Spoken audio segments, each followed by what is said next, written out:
Welcome to Volume 11 RockTalk Podcast, brought to you by Volume 11 Music. Your hosts, Rich Hoffa, Rick Lawhorne, and Mark Dunn. RockTalk, Volume 11 Music. Hey everyone, this is RockTalk at Volume 11 Music in Fredericksburg, Virginia. My name is Rich. Rick Lawhorne. Mark Dunn. All right. Hey, so if you're enjoying the videos, you obviously are. You got up to, which is episode 27 or 28? 28. This will be the 28th one I hear. But who's counting? Yeah, That's right. 20, yeah. So we made it. They haven't canceled us yet. That's We're right. 28. Hit the subscribe button and make sure to like the video. And we're glad you're hanging in there with us. We've gotten a lot of positive feedback. And, if you ever want to submit a topic for us to talk about, let her fire. We'd love to talk about anything. We just kind of throw it together and talk about stuff, and that's what we do. Throw it against the wall, see what sticks. That's have fun with it. exactly. That's our motto. So this week's episode, last week we were talking about top 5 songs. This week we don't talk about drummers very much. So this week we're going to talk about what I think we think are our top 5 drummers. And since it is going to be a discussion about drummers, we should talk really slow. Right. So, Yeah. send all hate mail to. I know. Mark Dunn, that's right. That's it. Drummers are the butt of all the jokes, though. There are a lot of drummers. I will say, in my years of doing this, a lot of drummer jokes. I'm just saying. There's a drummer being taken to the hospital right That's right. Never fails. Lafayette Boulevard. Yeah, Lafayette, You always got There we go, sirens man. flying up and down there. Mostly rescue squads and things. But So last week we did the Hall of Fame Southern Rock, 2 songs that just stipulate, and they weren't in the 5. Like the Hall of Fame, instantly. Yeah, instantly. Like They're in. I think for drummers, you got Buddy Rich. Buddy Rich, yeah. And I think John Bonham. right. Yeah. I would agree with that. They're just it's stipulated. Yeah, So they're in the Hall of Fame, so Yeah. they're not even. We're not even talking about them or Right. another because they're just in it's the hall. stipulated. Yeah, it's stipulated. So many people Okay. have copied both of Buddy them. Rich and Yeah. I mean, And John. they're definitely they were different as well. Oh, yeah. Kind of like I think it was the Allman Brothers, Ramblin' Man, and Freebird were very different, Right. but just stipulated. Yeah, Yeah. So, collective top 5. Yeah. So we gotta throw out names, and there's so many greats. I'm going to throw importance. out some of the drummers. Yeah, you're the drummer, so you're gonna take the lead here, Rich. And I like to, I always look at what I think they brought to, Yeah. like Chuck Berry with if they guitar, next like level that. kind Yeah. of thing, Right. Because I've Yeah. got one. In, We got some great ones. And I mean, there's guys that just were in the groove and so solid and all that stuff. But I'm gonna throw out Mitch Mitchell. Yeah, with the Jimi Hendrix. Yeah, I mean, because he was he really started doing all the the more funky type of stuff and was all over the kit. Yeah, And great drummer. I mean, and That's another There drum. we go. We got another. A lot of activity here on In case you Lafayette can't hear it, Boulevard. there's a bunch of sirens going Right. on. We know Right. there might be police sirens, might be rescue squads. By the way, we your are close parole to the officer called interstate. earlier. So, Oh, okay. right. Yeah. So you say Mitch Mitchell. Yeah. So I think that's valid, but I don't know if I'm going to agree to the top 5 Right. for him. Okay. Because Keith Moon. Well, yeah. Mooney. And we're in the 60s now, right? We're in the late. Yeah, I'm Yeah. gonna throw my hat in the ring here in a minute. Go ahead. All right, and I like where y'all are going with this. Yeah. And in the spirit, because we already know John Bonham's in the Hall. of Right. Fame, Ginger Baker of Cream. Right. Because they were one of the first, from a rock band perspective, to do the really super long solos. It wasn't just the 2-minute and 27-second song. It's going to be on American Bandstand. They were jamming. All the kids are dancing to. I mean, they're jamming. Right. And so I'm throwing Ginger Baker's name into the for sure. So we'll have to pick out of those 3. of the 60s drummers. Right. So Or Mitch not even, Mitchell, regardless Keith of decade, Moon, they're all great. I mean, they're super trendsetters. yeah. And I mean, think about this. The idea that Keith Moon was so experimental, he went a whole couple of tours without a hi-hat. Right. All right. Yeah, Keith Moon's gonna have more crazy stories about him than any. Like he threw out TV sets in hotels and just the crazy stuff that guy did on. Well, he said he was gonna, rock. He was gonna die a rock star. He did say that. Yeah, he did it. He certainly did. But I mean, to not have a hi-hat, right? No, who? Oh my God! Keith, all you bloody mad. But it's not like you had to wonder where the downbeat was. But I'm just saying. Still, it's like I'm knowing how I think Pete Townsend probably is, for him to have tolerated that. Says a lot. He probably had a lot of choice words. I'm sure. And the fact that Keith Moon was a badass. Yeah. He still got the job done. Right. Yeah, exactly. No doubt. It's just absurd. Yeah. But I mean, there's a lot of, especially from that era, the late 50s, early 60s. I mean, you had, we talked about Ringo. Of course. The influence Charlie Watts. The Stones. I mean, it's almost, you almost think Ringo would be in that Hall of Fame, but I don't know, because, it's almost unfair because he was a part of the Beatles. Yeah. Like, would Ringo be who he is? I mean, obviously not.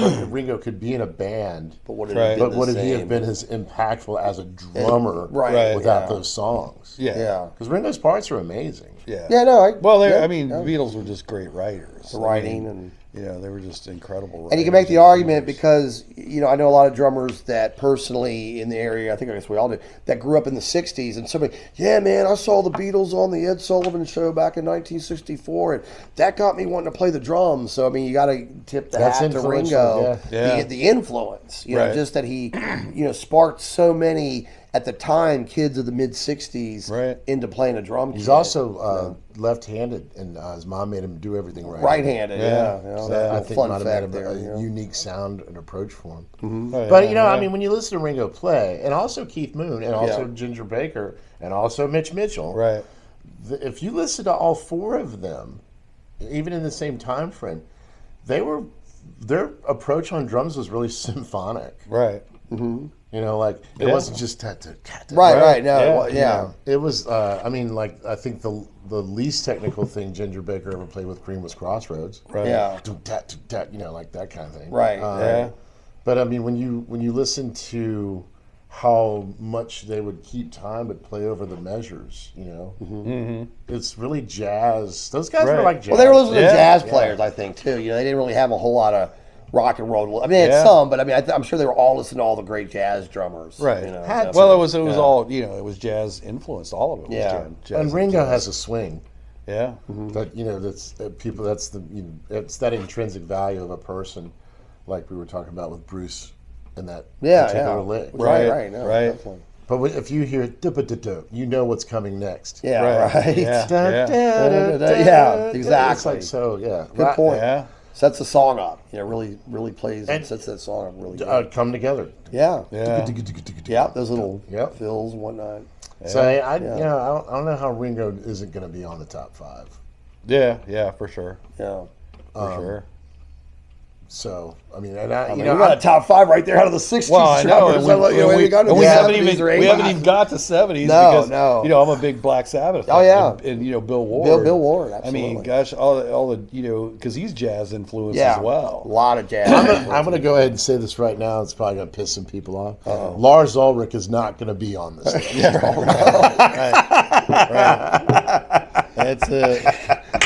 Shots fired. You're sticking to that Metallica theme along with the first album, Mark. In case you was wondering, no. I know it.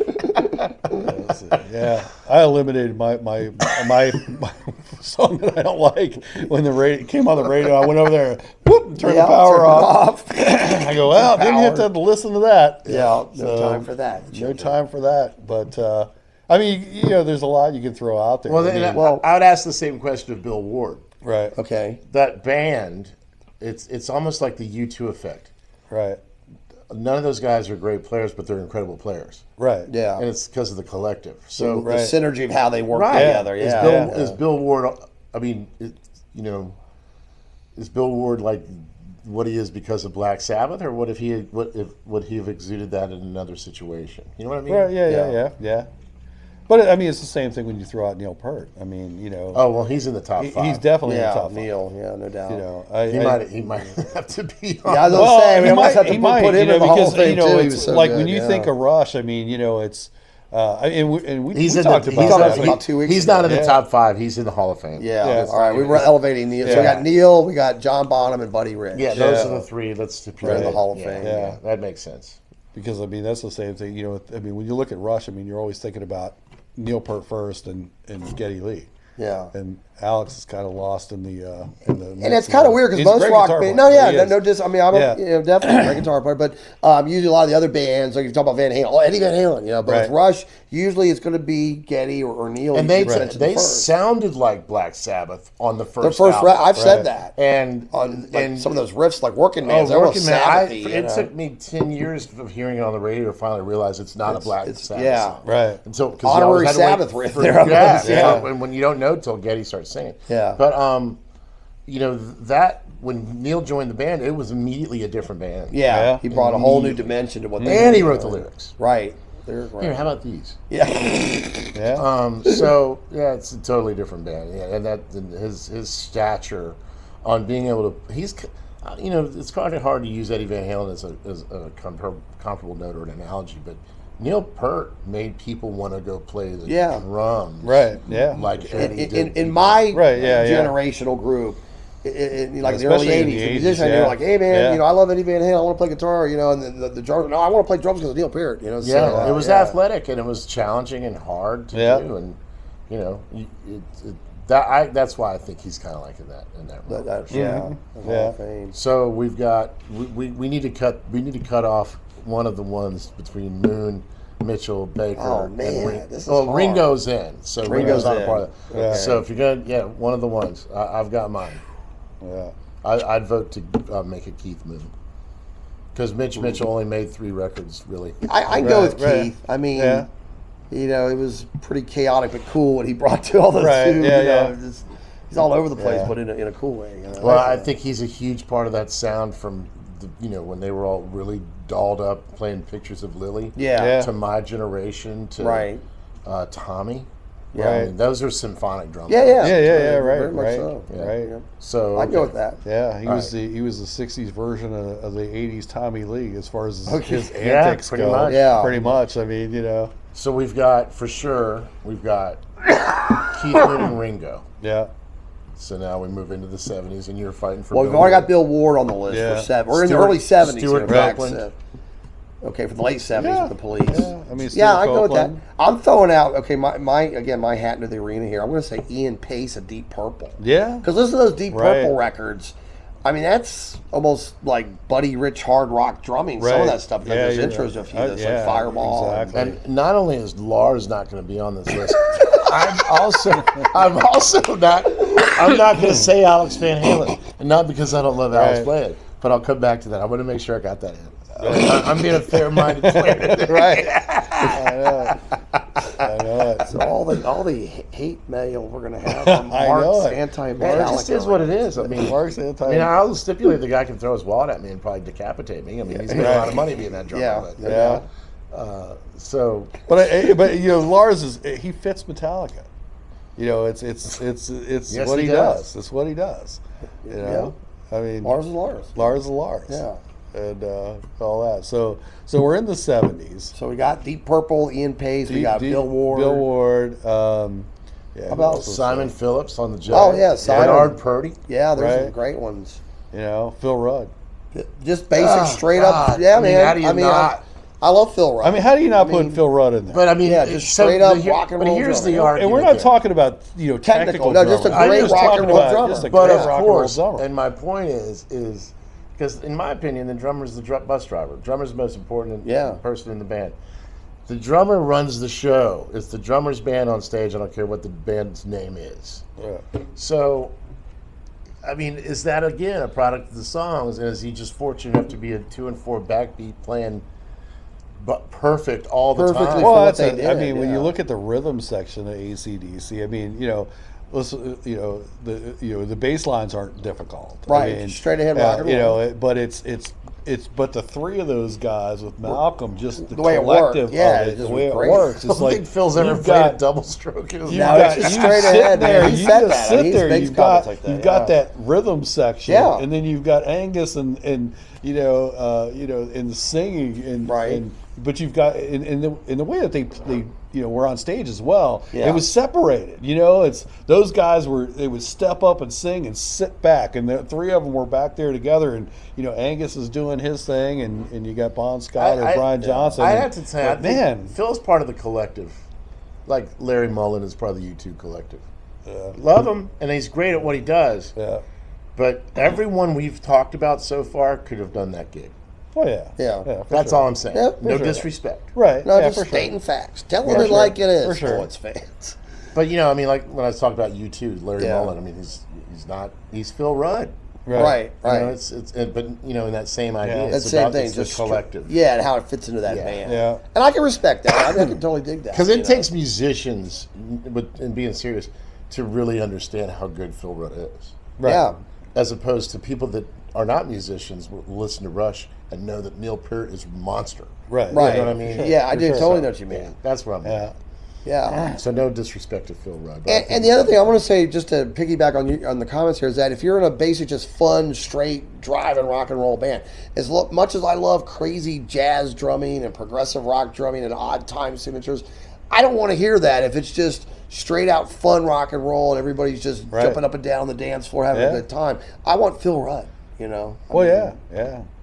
yeah. That's just my 2 cents. If you don't know where the downbeat is, you got nothing. Yeah, right. So in the 70s, we've got Bill Ward and Stuart Copeland. Ian Pace Ian from Pace, Deep Purple, yep.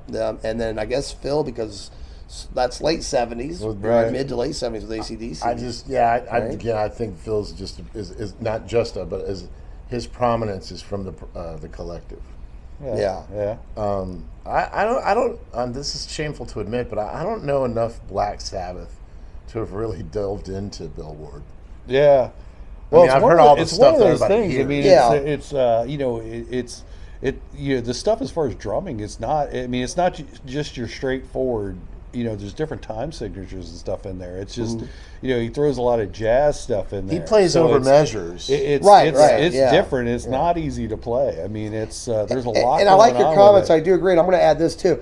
Sabbath, everybody knows being heavy. They're the real heavy, grungy riffs. Yeah. And yet you got this almost jazzy drumming at times. Yeah. It's not just it's almost got these nice little hi-hat things he's doing and things that almost sound like you can tell he's listening to some jazz. Yeah, there's a lot of intricate stuff that's going on in such a heavy. They're heavy. Right. They're heavy, yeah. and then you've got all this stuff and hi-hat stuff going on and all this different things. I mean, he a lot of different stuff. And he's not using the blast beat that everybody uses in modern metal, which a lot of bands do, but he had a very unique sound. And a lot of people in modern metal will attribute their influence being him. It's like, I don't draw that line. You don't connect the dots. I said that too, actually, seriously. Like connecting the dots, because he's got such a jazz-based feel at times, even though it's a heavy band. Yeah. Which is super cool. Well, I think I've got one that might usurp all of those in the 70s, and that's Steve Gadd. Oh, yeah. Yeah. Gad. But I mean, now we're getting into like, oh God, how do we not? Yeah. Right, because you got all the session and the fusion guys, and not really rock guys, and not a name of a band, right? But a guy on a lot of stuff. Oh, no doubt. He's so I mean, leave him out because he's a studio guy. Yeah, I mean, one of my favorites is Dave Weckl. Weckl, I'm a huge Dave Weckl fan. I mean, the guy's a monster. Absolutely. Yeah. And to be fair, Steve Gadd may have influenced some people to go out and get a drum kit, and same with Dave Weckl, but not on the scale of a Bill Ward. Right. Or a Stuart Copeland or Ian Pace, or so I don't know on that one. I might not even throw him a hat in the ring. I'll just live with it. Right. Whatever way this goes. A lot of great options. Well, I think that there's. I mean, I got two in the '80s. I'm going to fight for though. Yeah. Okay. Who you fighting? So now we're in the '80s, folks. Pick your. We got to add to the list. We got Ringo, right? Yeah. And who's the other one? Oh, Keith Moon. Yeah. So who's the three? Yeah. Who's going to be Well, the we third? doing someone from the '70s. That's going to actually. Which one are we going with? You guys like pick that. I'm sticking with Bill Ward. Yeah. All right, I can go with Ward. They were So, early 70, 71 Sabbath. So I can go Bill Ward on that. Okay, Ringo, Keith, Bill Ward. Mm-hmm. So my two for the '80s that I would fight for. It's in the interest of moving forward in that sense of holy crap, I've never seen this before. Right. One would be Terry Bozzio. Oh yeah, Right. Terry. Yeah. And the other one is, and it's my objectivity might be a little tainted because I'm friends with him since I was 17 or 18 with Scott Travis. Yeah, Scott. And I would say that about Scott, and he would be very humble and disagree with me. But Scott's double bass technique was the first time anybody ever heard that kind of stuff. That kind of with the Oh, I know. And it's been taken to a new level by other drummers since then. But he was the first one to really get it like that. Yeah, when you heard Scarified on Racer X, and when you heard the opening to Painkiller, which was a drums eruption in 1989. Yeah, right. They introduced Scott into the band Judas Priest, and so I would say Terry, and I would say Scott. To definitely throw. And I would say Mucinex for... well, I've been fighting a bronchial thing all winter here, so we should get them as our sponsor for tonight. Exactly. We're sponsored by Mucinex here. So cough drops. My apologies for some excessive coughing there. Paul's definitely. Truly, that's just a humidifier behind us. It is a humidifier to help the guitars. Why is that podcast always smoking? Yeah, they're always smoking. Rick's always what's up with those guys? Humidity. We'll have a conversation about humidity. That could be a show itself. Exactly. Yeah. Well, you notice we all laugh a lot. Yeah, that's right. So I don't know how y'all, these other drummers, and like I said, I'm not going to submit Alex because I mean Alex is wonderful, but the name was ubiquitous of the band, and I'm pretty sure there was one guy driving people to the music stores in Vegas. Yeah, you're right. Well, I'm gonna throw out two that you guys might not even they're not even on the radar. I think with you guys, but Randy Costilla. Oh yeah, Randy. Fantastic. It was one of the best drum solos I've ever seen. Yep. And AJ Shapiro. Yep. From Twisted Sister. Okay. Phenomenal freaking. I wouldn't have known that. Yeah, no, unbelievable. I mean, his drum solo. And I'm a drummer, but I'm not a big fan of drum solos. And but I was very impressed and entertained when I seen both those. When I seen Randy with Ozzy. I mean, to play his drum solo on the shells in all the stands and stuff outside the drum kit was something incredible. And the same thing with AJ. I mean, just an unbelievable drummer. Really good. Tommy Aldridge, too. Because he's playing with Arkansas. Yeah, because a lot of great musicians he's been with. Exactly. I think Pat Travers and of course, and he still plays that way. Yeah, I know. He's still going. Yeah, and he still hits off like he's jumping off the top I know. rope. Yeah. Gosh. So I got to throw Tommy Aldridge in there. I've got his sticks back there. They're like tree trunks, man. Right. Jesus. I couldn't, they're marching sticks. I mean, crazy. And Rod Morgenstein with Rod Morgenstein. Dixie Dregs. Dixie Dregs. Of course, with the Winger, doing the MTV rock there. That almost should take him out of it. No, I'm kidding. Winger was great. Yeah, they were. They were really good. I don't know why. I do know why they got a Raw deal, but that's another story. Right. Beavis and Butthead connection there. I know that deal. But Rod's a great drummer, though, definitely. Yeah, I'm thinking. I mean, you got guys like Dennis Chambers. Yeah, right. Fusion-y kind of players, and of course they can do it all. But I think even Terry Bozzio would be, if I had to be fair, would be like musicians knew. Right. Yeah. Right. Nobody was breaking down, that groove on L.A. Drag that everybody talks about, or right. They were listening to Missing Persons, and he was in Zappa. Yeah. Definitely be able to. But I think Scott Travis with joining Judas Priest after even getting some recognition with Racer X and Paul Gilbert. I think he sent people to the music store. Well, Tommy Lee definitely did. Oh yeah, just based on visuals. Yeah, just definitely the influence of the '80s. He'd be the Keith Moon of the '80s. Oh yeah, for sure, no doubt about it. No doubt about it. But I mean, as far as influencing playing style, I don't think so. No, it definitely drive. Selling drum sets for sure. Well, can we put Peter Criss of Kiss on there for selling drum sets? I mean, as far as all the guys my age that grew up in the late '70s, early '80s, and the heyday of Kiss, and the boys playing. Peter Criss. I mean, he influenced a lot of people to pick up a set of sticks and play some drums. That's it. Yeah, I think there's no denying the impact he had on the rock and roll culture. Oh, for sure, for sure.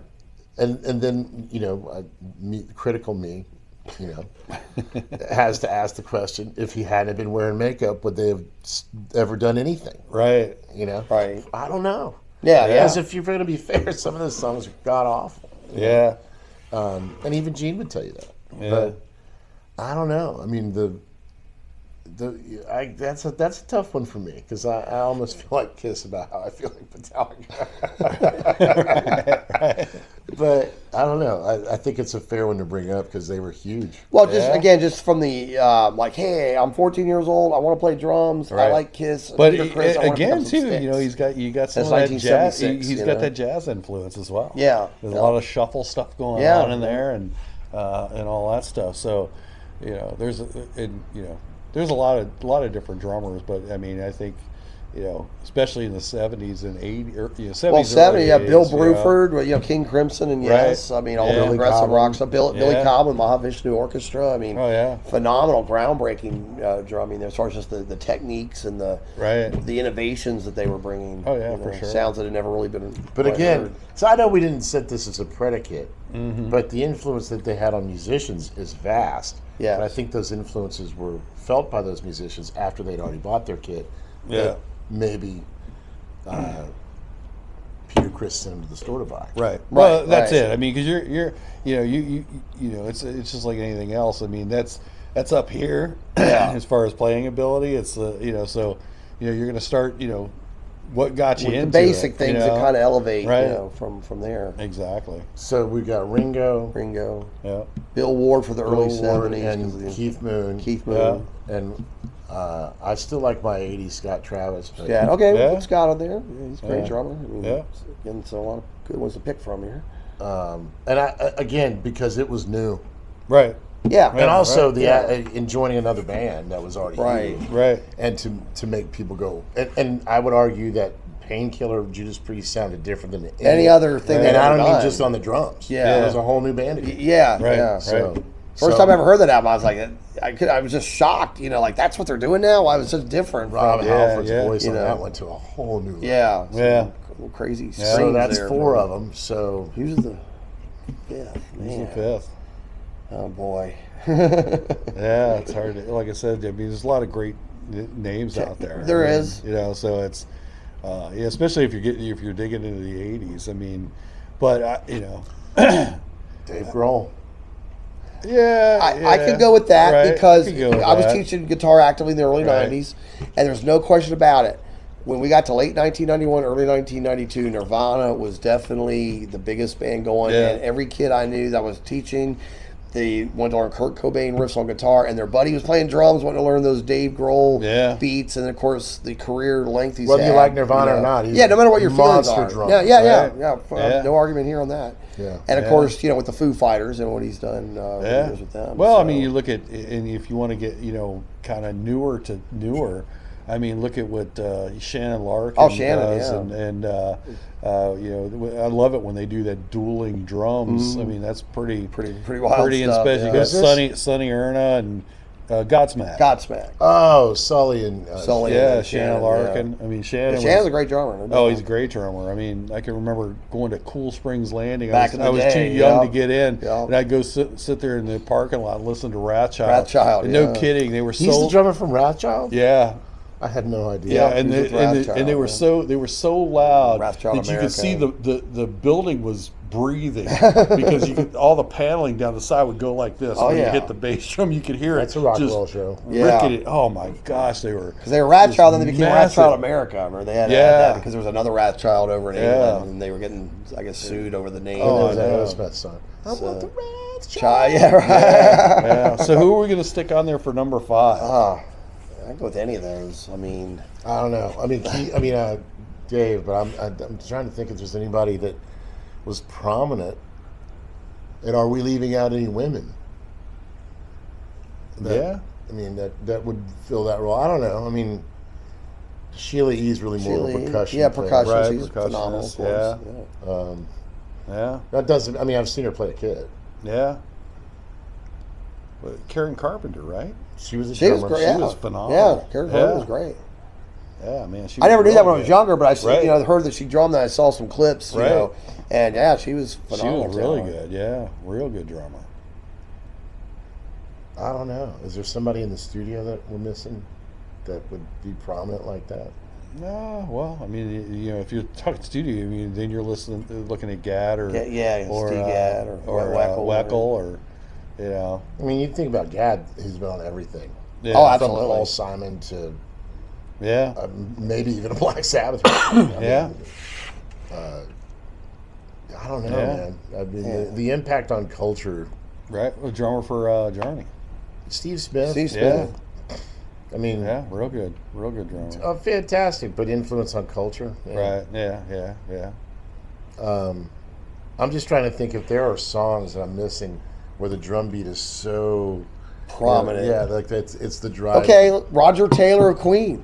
Boom, boom. Oh, Right. well, that was actually, Right? I mean, that was Brian May's lick, though. It was, Right. it was. But I mean, Yeah. everybody knows. I mean, not that it's hard to play, Yeah. but everybody knows that. If you hear this, That ain't making me buy a drum kit, though. Nah. but at least people kind That's of making know. me want to I go mean, score the so- extra point. Yeah, right. Yeah, I mean, that's a good example. That's Yeah, a huge seriously. example. I mean, But I don't know, like, is there a... because how many? I mean, there's other beats, obviously, but I mean, that one. Yeah. All you got to hear is that, and Yeah. you know, One it's time. "We Will Rock You" by Queen. Actually, if you just and did Roger. it, Yeah, you know, that's Roger Taylor. Right. So got to give him props for that. You know. I don't know, man. This might...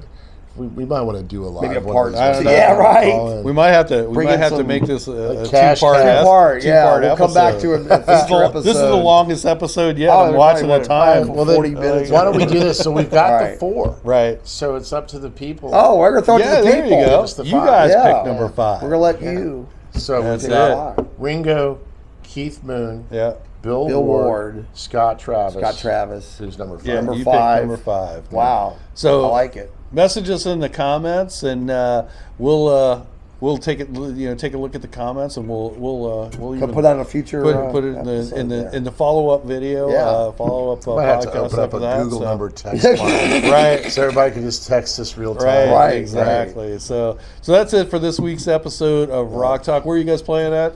I'm actually off. So I'm changing all the strings on guitars. So I'm off this weekend, off, and then I gotcha. do a lot I of gotcha. gigs from there on out. The 20 Friday, I guess 28th, tomorrow and night, then the it goes 28th, to I'll be the at first, Old Beach Tavern in Virginia Beach with my band, and then Cool. Saturday, solo acoustic on March 1st at Northern Neck Brewery, I think. Yeah, Cool. that's cool.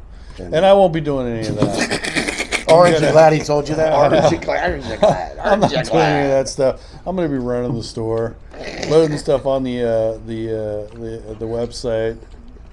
We have Talking to power vanilla, sports vanilla, dealers. strawberry. Doing That's the things right. that need to be done to keep the ship doing all going. that Yeah. stuff, working on guitars and all that stuff. So if you're enjoying the videos, please hit that subscribe button, like the video, share it with your friends, and don't forget to comment. We get a lot of comments on the episodes, and enjoy hearing what you guys have to say and your input. Send us what you think a topic for a top 5. Yeah, Yeah, give us some topics. Yeah, exactly. Be fun. So that's it. Well, have a good one, guys. See ya.